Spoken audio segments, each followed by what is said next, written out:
Now, the Shabaab has said it is responsible for last night's attack on a public service bus in Witu area of Lamu County. At least 7 people were killed in the attack that attracted an immediate massive response by KDF soldiers, the police and the Kenya police reservists.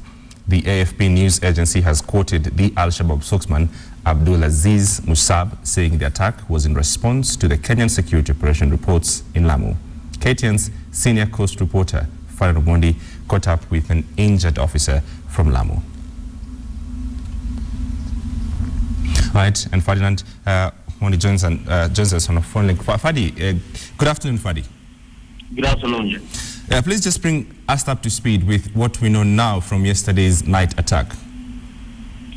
Well, as you know now, at least 7 people have died from the last evening. I speak for this man who is now recovered in the hospital, and he said that occurred about him. He was from the rural border patrol unit, the administrative police, and they were driving along the way to Mteketoni Road at about 6 p.m. when they saw a bus across the road. The initial intention or the initial perception was that this was a stuck bus, but as they approached, they had gunshots, so they took cover and immediately engaged the attackers there. He said some of them were inside the bus harassing the passengers, and others were guarding it. And next thing he knew, he was feeling pain in his stomach. He had been shot.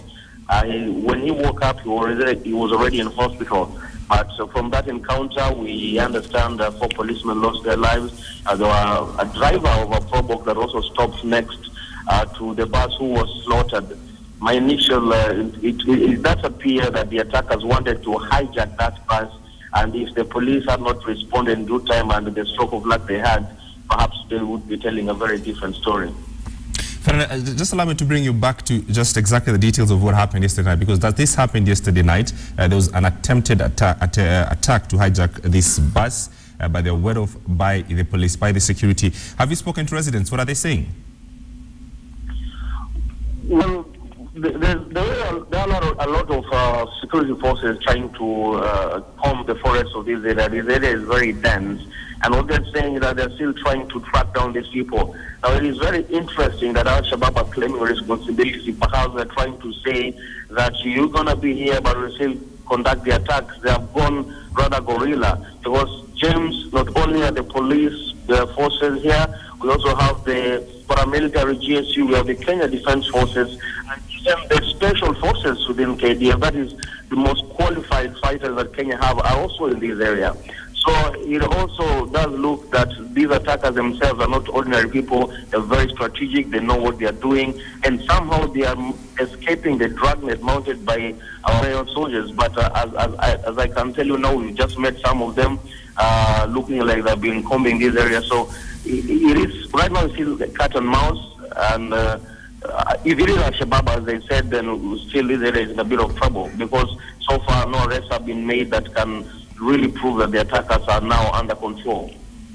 Fadi, allow me to bring you your experience and expertise in covering this area, Fadi. And just recently we knew that the Kenya Defense Forces has been involved in the operations there. So we pretty much have all the country's security forces in Lamu or around Lamu. Ferdinand, the question is, you already speak to residents. When you go around and make your rounds and talk to people, talk to the security agencies and sources and everything, do you feel that people are feeling some sense of security, that the situation is becoming back to normal?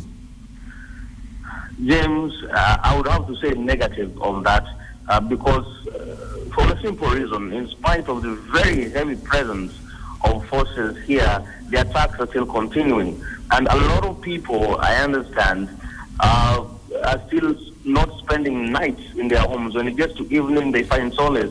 We still have thousands of people, for example, in Hindi, at least 2,000, spending every night within the confines of the Hindi prison, where they feel they're a bit safer there. So yes, these operations are going on, but as long as the killings go on, there is a lot of tension. And that's why sometimes you hear there are flyers coming out saying certain people should leave. Next time you hear that even when there's an accident, people have been involved in a brawl, people first of all think it's the attackers who made their moves.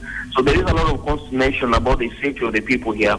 The government is doing, I believe, all it can to reassure the people, but unless the killings stop, these areas, especially in Lamu, are now coming to Sanario because Gamba was attacked the other day.